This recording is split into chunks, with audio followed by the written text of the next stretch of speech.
책 추목. 책 추목에서 16번째로 읽어드리는 책은 Radical Together라고 하는 책입니다. 데이비드 플랫 목사님이 지으신 책인데요. 데이비드 목사님은 뉴욕 타임스가 꼽은 베스트셀러 레디컬의 저자입니다. 미국 엘라바마주 버밍햄에 소재한 브룩힐즈 교회의 담임 목사인데요.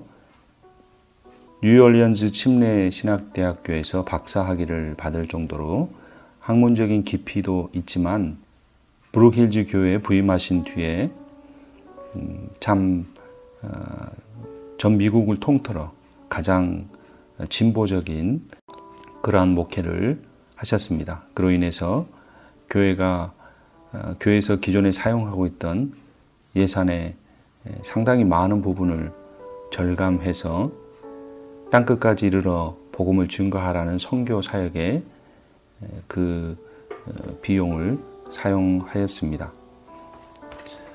이 책의 추천서는 한국에 정말 많은 목사님들께서 써주셨는데요. 대표적인 분들이 분당 우리교회 이찬수 목사님, 지구촌 교회 원로 목사 이동원 목사님, 선한목자교회 담임 목사이신 유기성 목사님, 또 삼일교회 담임 목사인 송태근 목사님 등이 써주셨습니다. 이찬수 목사님이 써주신 추천서를 읽어드리면, 이 책이 왜 도전과 감동을 줄까? 바로 데이비드 플랫과 그 성도들이 함께 레디컬한 순종을 하고 있기 때문일 것이다. 그들이 일으키는 작은 레디컬 순종에 도전과 용기를 얻는다. 누구보다 교회를 사랑하는 한국교회 성도들이 바로 이렇게 살고 싶어 하기 때문이다.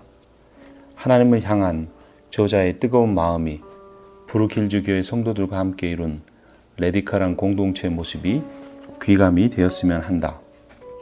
일상의 지루함, 자기만족, 끝없는 오락에만 빠져있는 교회 청년들의 마음을 일으켜 세우고 의미와 목적이 있는 새로운 삶을 시작하고 싶은 사람들에게 강렬한 지침이 될 것이다. 삶과 사역에 있어 이보다 더 좋은 지침서가 있을까라고 기록을 해 주셨습니다. 유기성 목사님의 추천서입니다.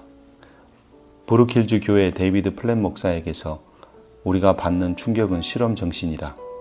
성경의 진리를 과연 현실에 그대로 적용할 수 있는지 끊임없이 도전하고 살아보고 입증하는 것이다. 여기에 그의 책이 주는 강렬한 영향력이 있다. 앞에서 쓴 책 레디컬은 그리스도인들이 얼마든지 본질적 신앙을 회복할 수 있음을 보여주었고, 이번 책은 교회가 본질적 모습을 회복할 수 있음을 실제 목회 현장을 통해 증거한다. 정말 이런 교회에 다니고 싶다. 이런 교회가 가능하구나. 성도들이 하나도 될 수 있구나 하는 흥분을 안겨줄 것이다 라고 쓰셨습니다. 이 책의 목차를 보도록 하겠습니다. 1장, 레디컬 공동체의 시작은 패러다임의 체인지다. 하나님의 최고를 위해 우리의 최선을 포기하라. 2장, 레디컬 공동체의 동력은 은혜다. 레디컬한 은혜가 레디컬한 삶을 만든다. 하나님의 은혜를 먼저 받아야 한다는 의미죠. 레디컬 공동체의 기초는 말씀이다. 경험이 아니라 말씀의 원리로 사역하라. 이 목사님이 굉장히 진보적인 목회를 하지만 말씀에 대해서는 보수적입니다. 4장, 레디컬 공동체의 전략은 사람이다. 프로그램이 아니라 헌신된 사람이다. 5장, 레디컬 공동체의 비전은 세계다. 이웃만이 아니라 땅끝까지 복음을 전하라. 6장, 레디컬 공동체의 목적은 하나님이다. 하나님 영광이 아니면 초계같이 버려라 라고 해주고 있습니다. 참 레디컬한 내용이죠. 서문 보도록 하겠습니다.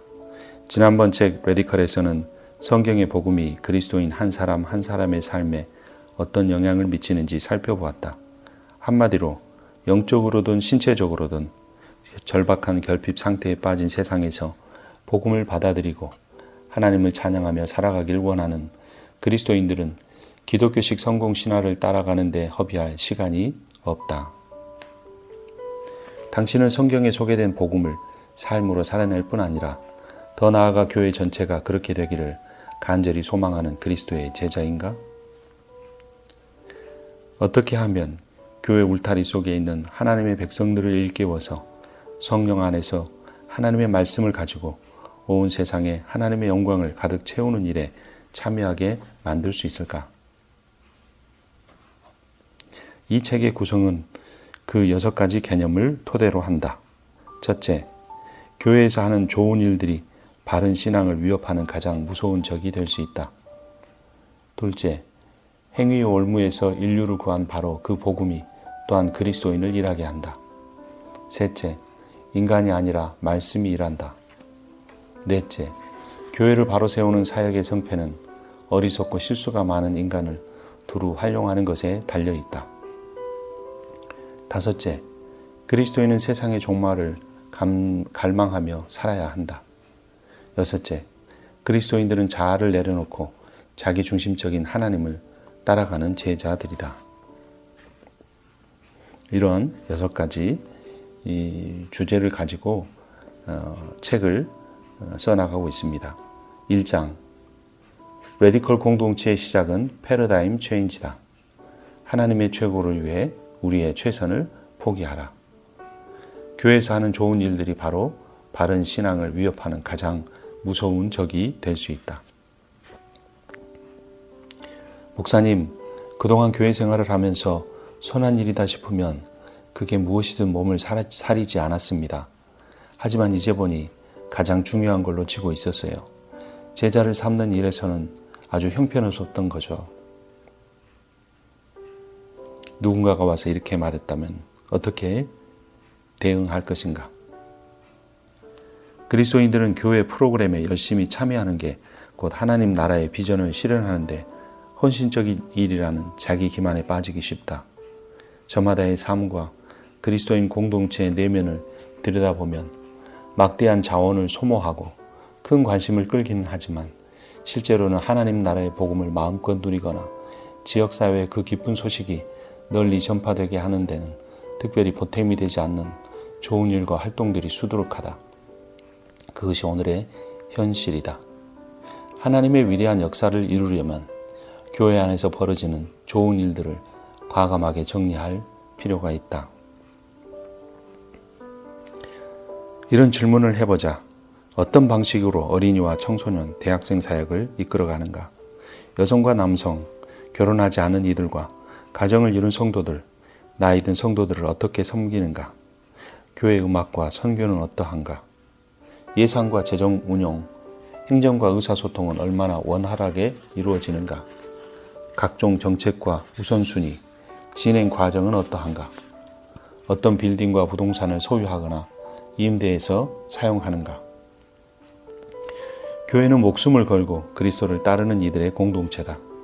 그렇다면 하나님의 영광을 세상에 더 널리 드러내기 위해 프로그램과 행사를 중단하고 재정과 건물을 희생하고 더없이 소중한 명예와 전통을 포기할 수 있어야 하지 않을까?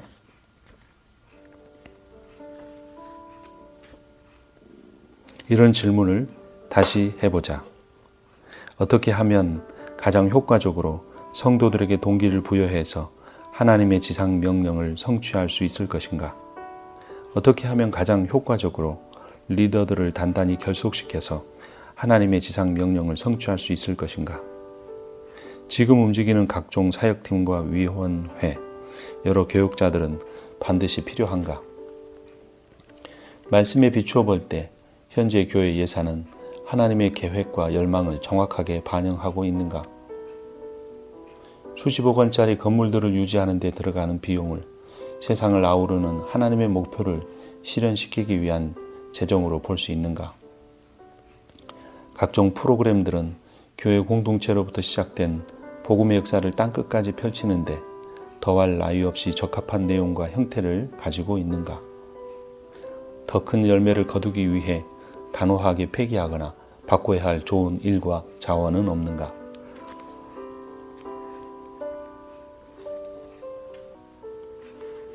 이러한 질문들을 하고 브룩힐즈 교회는 다음과 같은 결정을 내렸습니다. 세계 곳곳에서 영적으로 또는 신체적으로 절박한 처지에 내몰린 채 살아가는 이들을 돕기 위해 지금부터 2009년 회계 연도가 끝날 때까지 남은 기간 동안 지출을 최대한 축소한다. 세계 곳곳에서 영적으로 또는 신체적으로 절박한 처지에 내몰린 채 살아가는 이들을 돕기 위해 2010년에는 초긴축 예산을 운용한다. 현재 보유 중인 예비비 7억 원 정도를 굶주림에 시달리는 인도 교회에 긴급 지원한다. 2주 뒤 새로운 지침에 맞추어 예산을 재편성하는 안건이 절대 다수의 동의를 얻어 통과됐다. 아울러 2010년 예산 가운데서도 약 20억 원을 확보해서 언제든 필요한 곳에 지원할 길을 열었다. 인도의 지역교회를 발판으로 예수란 이름조차 들어보지 못한 채 극단적인 빈곤 상태에서 하루하루 연명해가는 1천여 가정에게 음식과 교육, 의료 혜택을 제공했다. 물론 그와 동시에 말할 수 없이 귀한 복음을 지속적으로 전했다. 아울러 또 다른 교회들을 통해 우물 100여 개를 파서 식순환을 겪는 주민들에게 맑은 물을 마시게 해주었다. 전국적으로 수백 명에 이르는 교회 지도자들을 훈련시켰다. 이 사역에 대한 구체적인 내용에 대한 보고입니다. 예산에서 이미 2천만 원 이상을 절감해서 이런 일들을 펼치기로 했습니다. 세계의 빈곤 아동들을 돕는 기독교 단체를 지원한다. 기생충 피해 예방 기금을 조성해서 연간 4만 명에게 구충제를 무상으로 제공한다. 제3세계에서는 암으로 세상을 떠나는 이들보다 기생충 때문에 목숨을 잃는 희생자들의 숫자가 훨씬 많기 때문이다. 성도들의 입양을 장려하기 위해 관련 비용 일체를 교회가 부담한다. 400만 원 정도를 별도로 적립해서 더 많은 청소년들이 여름 단기 선교 여행에 참여하도록 후원하는 기금으로 사용한다. 이러한 일을 하기 위해서 브룩힐즈 교회는 주일학교 예산부터 장년부 또 여러 건물 관리 비용 또 유년부 주일학교 등의 예산들을 꼭 필요한 것만 남기고는 모두 다 줄였습니다. 그리고 그 남은 돈과 또 성도들이 집 안에서 사용하던 물건들을 내다 팔고 또 그들이 헌금하면서 이러한 일들을 했습니다. 그 과정에 일어난 한 가정의 이야기를 읽도록 하겠습니다. 저는 어려서부터 교회 생활을 했습니다. 아내와 결혼한 뒤에도 열심히 예배에 참석하고 11조를 드렸지만 예수님이 바라시는 생생한 교제를 나누는 데는 소홀했습니다. 맹목적으로 성공신화를 좇으며 잘 먹고 잘 사는데 온 신경을 쏟으며 살아온 삶에 넌덜머리가 납니다. 그래서 엿새 전 아내와 통화하면서 쓸데없이 붙잡고 있는 재산을 모조리 처분하기로 결정했습니다. 닷새에 걸쳐 텔레비전 2대와 아이폰, 컴퓨터, TV 받침대, 커튼, 구입한 지 얼마 안 되는 승용차를 팔아 치웠습니다. 아울러 입양 과정을 밟기로 했습니다. 집에 돌아갔을 때쯤에는 하나님이 이미 선물로 주신 내 아이와 더불어 또 다른 식구가 반겨주었으면 좋겠습니다. 승용차는 구입한 지 고작 5달밖에 되지 않는 신차였습니다. 하지만 내다 팔면 최소한 600만 원은 손해볼 게 뻔했습니다. 아내는 차를 몰고 중고차 매매센터에 가서 얼마나 값이 떨어질지를 알아보았습니다. 예상보다 120만 원 정도 낮은 감정가가 나왔지만 놀라지 않았습니다. 그저 마음이 무거웠을 뿐입니다. 팔기 전에 몇 군데 더 견적을 받아보기로 했습니다. 아내가 막 사무실을 나서려는데 판매원이 손을 내저으며 다급하게 말했습니다. 손님 잠깐만요. 사장님이 사서 사모님한테 선물하시겠대요. 그러고는 100만 원을 더 얹어주겠다고 했습니다. 15분 전보다 무려 840만 원이나 높은 가격을 제시한 것입니다. 믿을 수가 없었습니다. 하나님은 상황을 극적으로 반전시키셨습니다. 주님이 주시는 믿음에 기대어 과감히 첫 발을 내디딘 덕분임을 믿어 의심치 않습니다. 마치 사도행전에 나오는 그 초대교회 성도들이 자신의 재산을 팔아 사도들의 발 앞에 놓고 사도들이 그것을 가지고 예루살렘의 많은 사람들을 구제한 그런 내용을 보는 듯합니다.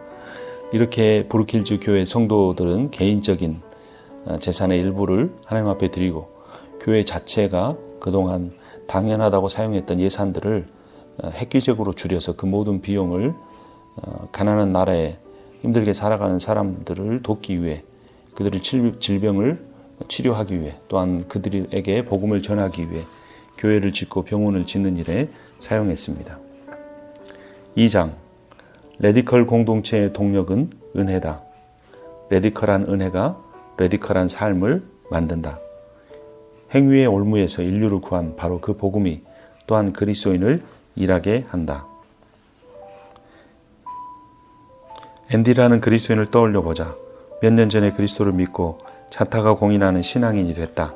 그날 이후로 앤디는 오직 믿음을 통해 전적인 은혜로 구원을 받는다는 소리를 입에 달고 산다. 행위는 구원과 아무 상관이 없다고 부르짖을 뿐만 아니라 불행하게도 그 주장을 뒷받침하는 삶을 산다. 분명히 교회에 다니고 소그룹 모임에도 꼬박꼬박 참석하지만 성품이라든지 다른 이웃들에게 보이는 관심을 보면 그리스도의 흔적이 뚜렷이 나타나지 않는다. 길을 잃고 헤매는 이들을 모른 채 하고 가난한 이들의 울부짖음에 귀를 막았다. 애슐리의 경우는 어떠한가? 어려서부터 예수를 믿고 평생 교회를 떠나본 적이 없는 데다가 세례도 4번씩이나 받았다. 설교란 설교는 다 찾아 듣고 성경 공부 모임들을 열심히 쫓아다니며 하나님을 섬기기 위해 무엇을 해야 하는지 배웠다. 주님을 기쁘시게 하고 싶어하며 기독교의 가르침을 행동에 옮기려고 안간 힘을 쓴다. 하지만 이리 뛰고 저리 뛰면서도 만족이 없다. 도무지 구원을 받았다는 확신이 들지 않는다. 복음을 삶으로 살아내려고 노력할수록 피곤하고 고단해질 따름이다. 앤디는 행위와 구원은 전혀 상관관계가 없다고 생각하는 반면 애슐리는 행위야말로 구원의 전부라고 믿는다. 양쪽 다 헷갈리고 있다. 정확히 말하자면 그릇된 판단을 하고 있다.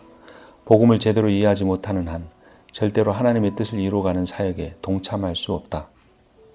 철저하게 주께 순종하는 그리스도인을 키워 세상에 내보내려면 먼저 복음이 그 토대요 동기가 되어야 한다. 우리를 행위에서 건져내는 복음과 우리를 구원해서 일하게 하는 복음을 둘 다 놓치지 말아야 한다. 우리가 어떤 일을 하든 가진 걸 다 정리하고 세상에서 가장 위험한 지역에 들어가 사역한다 할지라도 그걸로 하나님의 마음을 얻을 수는 없다. 복음의 가장 아름다운 속성은 우리가 무엇을 할 필요가 없다는 점이다. 복음은 인간을 행위에서 구원했다. 스스로 죄를 이기고 하나님 앞에 서려고 애쓸 필요가 없어졌다. 스스로 힘쓰기를 중단하고 믿기 시작하면 된다. 기도를 되풀이하거나 사명 선언문에 서명하거나 뭘 팔아치울 필요가 없다. 인간이 할 일은 없다. 처음부터 끝까지 예수님이 하신다. 오직 믿음을 통해 은혜를 입을 때만 하나님 앞에 의로운 존재로 설 수 있다. 하지만 복음은 거기서 끝나지 않는다. 바울은 오직 믿음을 통해 은혜로 구원을 받는다는 사실을 분명히 한 뒤에 곧바로 그리스도인은 예수 안에서 선한 일을 위하여 지으심을 받은 자라고 규정한다. 야고보는 영광의 주 곧 우리 주 예수 그리스도에 대한 믿음에 관한 이야기를 마치자마자 누가 믿음이 있다고 말하면서도 행함이 없으면 무슨 소용이 있겠습니까? 라고 묻는다. 요한은 교회에 보낸 편지에서 그리스도를 믿음으로써 구원을 얻는다는 진리를 자세히 설명하지만 형제 자매의 궁핍함을 보고도 마음 문을 닫고 도와주지 않으면 어떻게 하나님의 사랑이 그 사람 속에 머물겠습니까? 라고 반문한다.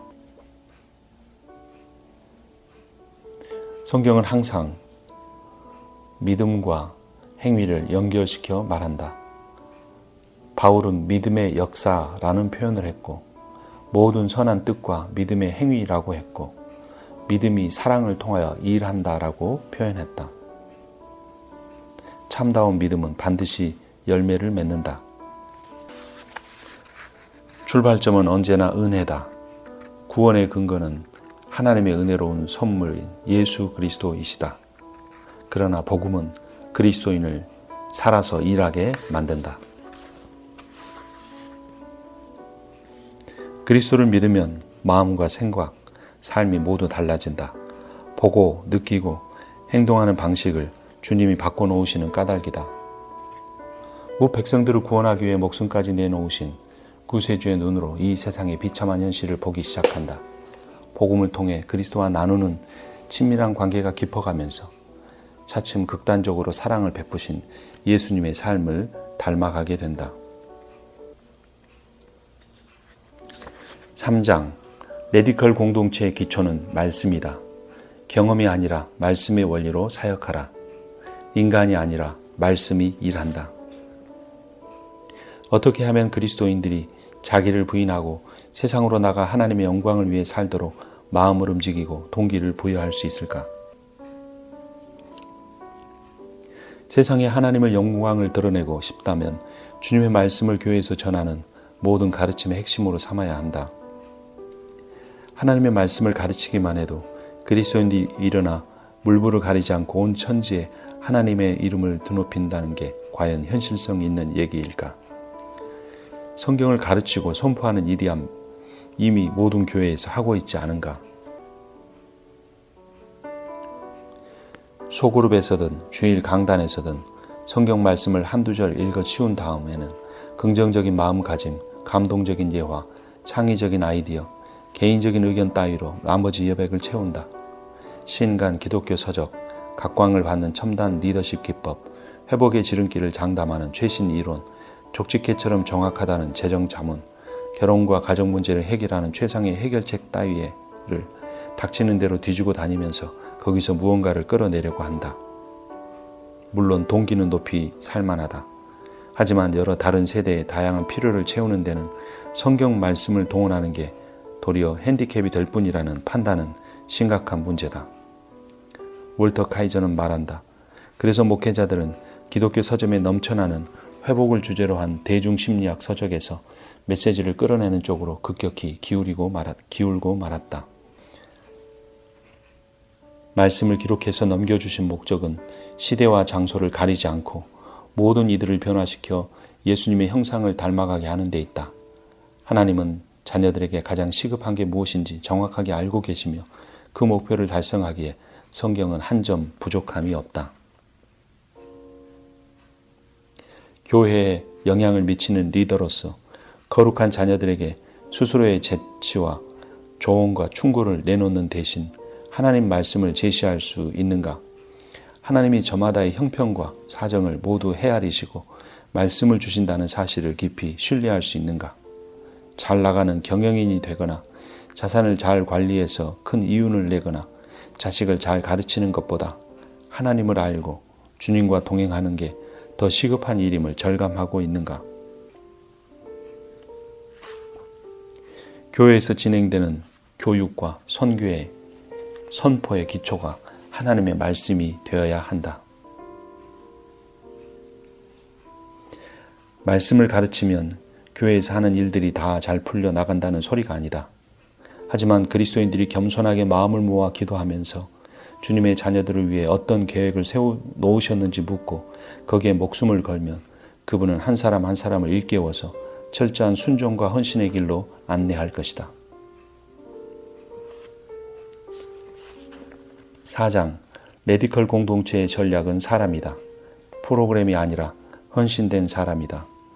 교회를 바로 세우는 과업의 성패는 영향력도 없고 이렇다 할 재주도 없는 사람들을 얼마나 많이 끌어들이느냐에 달려있다. 나는 하나님의 백성들을 신뢰한다. 구체적으로는 거룩한 자녀들 사이에서 말씀을 통해 임하시는 성령님의 역사를 믿는다. 그러기에 나머지는 알아서 해드릴 교회라는 말로 그리스도인들에게 제자 삼는 기쁨을 앗아가는 것만큼은 어떻게든 피하려고 한다. 몇 가지 핵심 요소만 갖추면 계속 성장하는 교회의 반열에 오를 수 있다는 건 이제 상식에 속한다. 그들은 말한다. 우선 멋진 퍼포먼스가 필요하다. 찾아오는 군중들을 수용할 공간도 있어야 된다. 일단 사람들을 불러들였으면 도로 떠나지 않게 붙잡아 두어야 한다. 연령과 상황별로 어린이, 청소년, 가족을 비롯해서 누구나 참석할 수 있는 최상급, 최고급 프로그램들을 마련할 필요가 있다. 한마디로 정리하자면 탁월한 전문가가 운영하는 최고급 프로그램이 차고 넘치는 공연장을 조성하라는 얘기다. 그런데 문제가 있다. 하나님의 백성이라는 가장 중요한 요소가 빠지는 바람에 균형이 깨져버린 것이다. 교회의 존재 자체가 불법으로 규정된 나라의 그리스도인들을 떠올려 보자. 온 마을 주민들이 모두 잠들 때까지 기다렸다가 한밤중에 살그머니 집을 나서야 된다. 칠흑 같은 어둠에 몸을 숨기고 정적에 빠진 마을 길을 굽이굽이 돌아 나간다. 모퉁이를 돌 때마다 혹시 누가 따라오지 않나 살피고 또 살핀다. 자신을 포함해서 성도들 가운데 누구 하나라도 붙잡히면 두 번 다시 집으로 돌아가지 못할 수도 있다. 똑같은 경로를 거쳐 모인 몇몇 동료들이 숨죽여 반가운 인사를 건넨다. 피곤한 기색과 기대감에 부푼 표정이 두석힌 그들의 얼굴을 보면 금방 알게 될 것이다.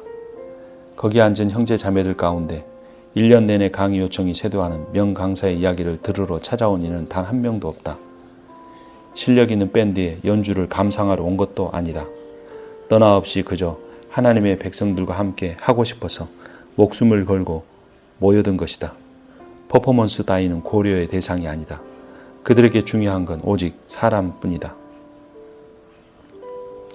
청중을 예배로 끌어들일 줄 아는 연주자들과 세련된 메시지를 전할 능력을 갖춘 강사가 없으면 안 된다고 생각하는 세태를 생각하면 가슴이 먹먹해진다. 그날 누가 말씀을 가르치고 찬양을 인도하는지와 상관없이 하나님의 자녀들이 한자리에 모인 교회, 그 자체만 가지고 마음을 사로잡을 수는 없는 것일까? 지구상에는 그것만으로도 충분히 만족하는 형제 자매들이 많다. 그런데 우리는 어떠한가? 예배란 화려한 퍼포먼스가 아니라 하나님께 삶을 드린 이들이 매주 한자리에 모여 주님의 영광을 드높이는 일에 마음을 쏟는 것이다. 예배 초소는 어디가 되어야 할까? 그렇다. 바로 사람이다. 프로그램이 아니라 사람이다. 교회 건물을 사용하지 않고 지역사회 아이들에게 복음을 전할 수 있는 방법은 없을까? 브룩힐즈 교회 성도들이 고민을 했습니다. 그래서 그해 여름에는 성도들이 가까이 사는 어린이들을 자기 집으로 초대해서 성경 공부 클럽을 열었다. 교회에서 모일 때보다 훨씬 많은 아이들이 행사에 참여했다. 브룩힐즈 교회 성도들은 제각기 직장과 동네에서 성경 공부 모임을 인도하고 약물 중독 환자들의 재활을 돕고 노숙인 쉼터에서 음식을 나눠주고 공부방에 나오는 고아들을 사랑으로 돌보고 퇴직자 전용 아파트의 독거 노인들을 보살피고 임종을 앞둔 호스피스 병동 식구들을 위로하고 직업교육을 시키고 글을 모르는 이들에게 문자를 가르치고 에이즈 클리닉의 병자들을 지원하고 외국에서 갓 이주해온 이들에게 영어를 가르치는 따위에 다양한 방식으로 이웃을 섬기느라 분주하다. 하나님의 영은 어느 한 사람에게만 머물지 않으신다. 그리스도의 제자들 모두에게 임하신다. 믿음의 공동체 전체에 넘치도록 임하신다. 성령님 임하시는 범위를 일주일에 한 번 특정한 자리에서 메시지를 전하는 전문가 한 사람에게 국한시키는 어리석은 판단 착오를 범하지 말자. 하나님이 교회 리더를 세우신 목적은 성도들을 준비시켜서 봉사의 일을 하게 하려는 데 있다. 주님은 하나님의 말씀을 지키는 청지기 직분을 교회에 맡기셨다. 자녀들로 하여금 말씀에 의지해 종이 될 준비를 갖추게 하신 것이다. 제 아무리 많은 스텝을 두어도 지역사회나 교회의 요구를 채워주기에는 턱없이 부족하다. 교회 모든 성도들이 함께 사역에 동참해야 한다는 겁니다. 목회자나 스텝은 그들이 사역하는 것보다 성도들이 사역할 수 있도록 하는 역할을 하는 존재라는 것입니다.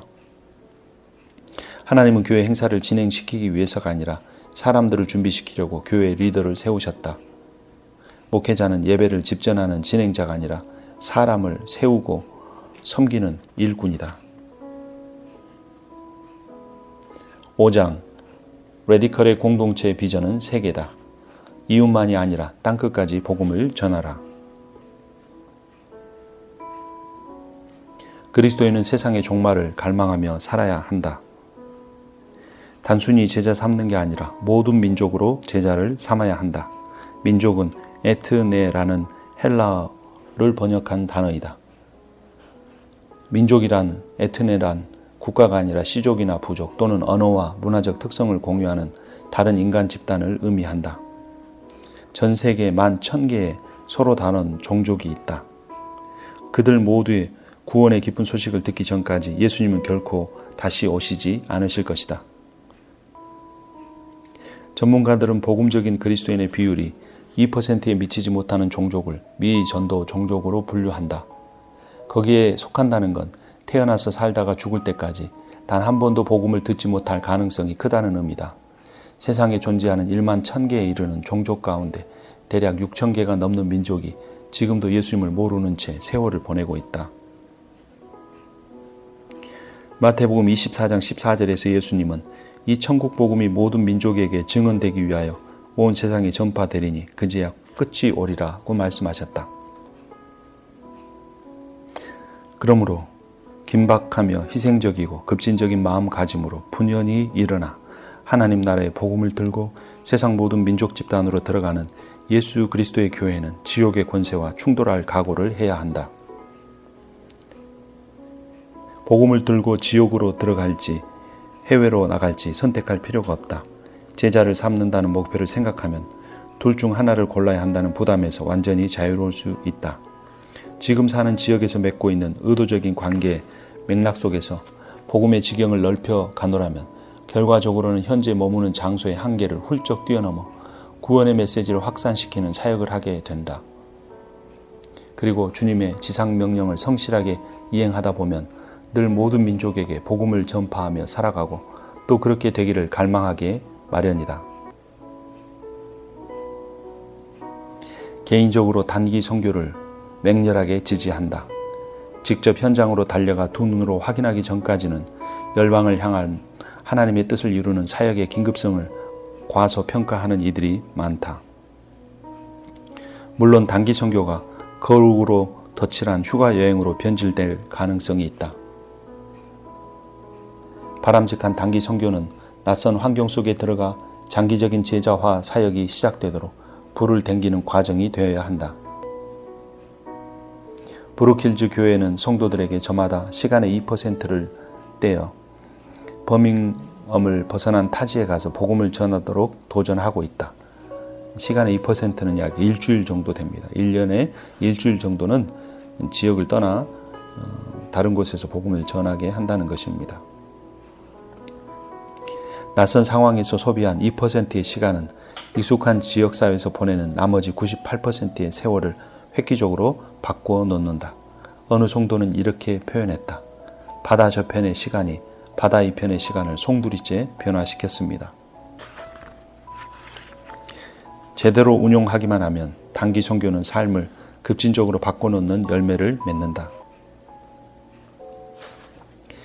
예수님의 복음을 열정적으로 사랑하고 주님의 날이 임하길 인내하며 갈망하는 교회라면 예수님을 모르는 백성들에게 그리스도의 영광을 드러내는 데 전념하는 삶을 살게 될 것이다.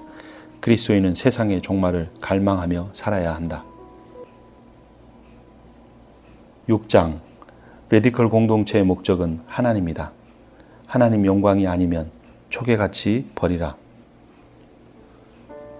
제이콥과 스테파니는 더 큰 집을 지어 이사하려고 차곡차곡 돈을 모으는 중에 그리스도가 무슨 말씀을 하시는지 묵상하게 되었다.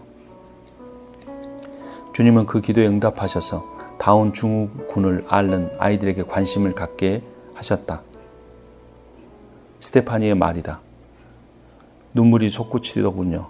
더 큰 집을 지을 게 아니라 그 아이들에게 가정을 만들어주는 게 더 급하고 중요하다는 걸 그때 깨달았습니다. 널찍한 집을 구하는 쪽과는 반대로 움직였다. 살던 곳보다 더 작은 집으로 옮겼다. 라이프 스타일을 바꾸고 가족을 재구성하며 자원을 재배치해서 세상을 향한 하나님의 뜻을 이루는 데 힘을 보태야 한다고 그들은 결단했다. 말씀 앞에 무릎을 꿇은 마크와 멜리사는 가난한 동네로 집을 옮기고 복음을 나누고 삶으로 보여주는 일에 헌신했다. 우리는 그리스도를 좇기로 결정하는 순간 자신에 대해 죽었으니 그리스도인에게 자아가 있을 리 없다. 삶의 방향을 결정할 권리도 잃어버렸다. 하나님이 주인이고 절대자며 왕이시다. 시간 역시 주님의 소유이므로 원하는 데 쓰실 권리가 그분께 있다. 마치 하나님을 인간의 필요를 채우시고 안락한 생활을 보장하고 비율을 맞추기 위해 존재하는 분처럼 여기도록 교회를 이끌어 간다. 주님의 뜻을 묻는 대신 무엇 하고 싶으냐는 쪽으로 논의가 흘러가게 일수다. 알게 모르게 교회는 스스로의 기쁨을 추구하는 수단이자 자족의 상징이 되고 있다. 하지만 교회의 일반적인 관행들에 그리스도를 향한 급진적인 순종이라는 원리를 들이대면 곧바로 놀라운 일들이 벌어진다. 순식간에 자기를 부인하고 하나님께 의지하는 깊고도 영원한 기쁨을 깨달은 공동체가 눈앞에 펼쳐진다. 아프리카 전역에 걸쳐 무려 3,000개나 되는 종족이 애니미즘의 포로가 돼서 수상쩍은 귀신과 잡신들을 섬기는 현실을 직시한다면 현지로 달려가 유일무이한 신, 참되신 하나님의 영광을 드높이 드러낼 마음이 생긴다. 일본과 라오스, 베트남만 합쳐도 부처의 신앙과 관습을 따르는 인구가 3억 5천만 명에 이른다는 사실을 알게 된다면 인도, 네팔, 방글라데시, 스리랑카 같은 나라에서 힌두교를 믿으며 말 그대로 5만 가지 잡신을 추종하는 허다한 백성들을 기억한다면 중국과 쿠바, 북한 같은 나라에 공산주의 체제 아래서 무신론에 매어 사는 이들의 숫자가 10억 명을 웃돈다는 사실을 알게 되면 그리스도인으로서 살아가는 게 거의 불가능해 보일 정도로 척박한 지역에 10억 이상의 무슬림이 살고 있음을 의식한다면 그 땅을 찾아가 꼭 필요할 경우 목숨이라도 내놓을 의지에 불탈 것이다. 세상에서 안전하고 안락하게 살기보다 하나님의 영광을 모든 민족 위에 드러내고자 하는 열망이 더 크기 때문이다. 세상을 향한 하나님의 뜻을 이루어 가도록 하나님의 백성들을 북돋으려면 교회 안에서 끊임없이 강구하는 움직임이 있어야 한다. 기도야말로 인간의 자아가 소멸되었음을 인정하고 하나님의 자기중심성을 확인하는 중요한 증거들 가운데 하나이기 때문이다. 하나님은 도움이 필요해서 세상을 향한 광대한 목표를 이루는 일에 그리스도인들을 끌어들이시는 게 아니다. 자녀들을 너무도 사랑하시기에 그저 동참할 기회를 주실 따름이다. 덕분에 하나님의 복음을 마음에 품고 이른바 교회라는 주님의 선물을 들고 서로 힘을 모아 거룩한 영광의 빛을 땅끝까지 비추는 일에 열심을 내보자는 너그럽고 은혜로운 초대장을 쥔 채 지금 여기에 앉아 있는 것이다. 당신은 자아를 내려놓고 자기중심적인 하나님을 따라가는 제자인가? 그렇다면 이제 자리에서 일어나 온 천하가 하나님을 찬양하는 모습을 보는 걸로 가장 큰 상급을 삼는 그리스도인답게 나가서 살고 또 죽자. 네, 이 레디컬 투게더 책을 다 읽어드렸습니다. 레디컬 투게더의 책에서 지향하는 바는 보수적인 교리와 급진적인 삶입니다. 어느 누구보다도 오직 믿음으로 구원받는다. 예수 그리스도를 통해서만 하나님의 은혜로만 구원받는다는 사실을 분명히 합니다. 말씀을 강조합니다. 기도를 강조합니다. 여기까지는 기존 교회와 비슷합니다. 하지만 이 브룩힐즈 교회가 참된 믿음의 터 위에 세워 있다는 것은 그들이 말씀을 듣고 올바로 반응했다는 점입니다. 브룩힐즈 교회 성도들은 자기를 날마다 부인하고 자기 십자가를 지고 가는 그리스도의 명령에 순종하며 살았습니다. 그래서 미 전도 종족들을 위해 날마다 기도합니다. 예수님에 대해 전혀 듣지 못한 이들에게 복음을 전하기 위해 1년에 한 번씩 선교를 떠납니다. 성경적인 세계관을 갖기 위해서 금요일에는 오후 6시부터 밤 12시까지 성경 공부를 6시간씩이나 합니다. 또 가난한 이들과 고아, 앞서 말씀드린 대로 다운 증후군 아이들을 입양하고 키우는 일을 합니다. 자신의 차를 팔고 집을 줄여서 죽어가는 사람들에게 선교 헌금을 합니다. 빈곤층이 밀집해 있는 어린 아이들을 돌보는 사역을 합니다. 그래서 그들이 보여준 그 삶은 그들의 보수적인 신앙이 참된 것임을 보여줍니다. 여러분, 우리도 이런 삶을 살아갈 수 있어야 합니다. 먼저 교회가 말씀의 터 위에 세워지고 성령에 붙잡혀 기도하고 나아가면 주님께서 이러한 삶을 우리도 살 수 있게 해 주실 것입니다. 분명한 것은 행위로 구원받는 것은 아니라는 겁니다. 무언가를 하나님 앞에 드림으로써 내가 하나님의 은혜를 받는 것이 아닙니다. 하나님은 먼저 은혜를 베푸십니다. 여러분들을 조건 없이 사랑하십니다. 여러분들을 생명보다 귀하게 여기십니다. 이것이 복음입니다.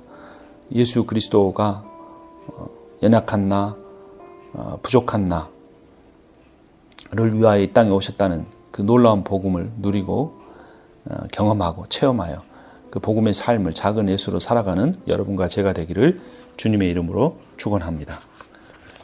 레디컬 투게더 책 참 좋은 책입니다. 다른 책도 마찬가지지만 이 책을 꼭 사서 읽으셔서 또 읽지 않더라도 여러분이 이 방송을 들으셨으니까 이 책을 삼으로써 기독교 출판사를 도와주는 일이 굉장히 앞으로 이런 귀한 책들이 출판되는 데 돕는 일입니다.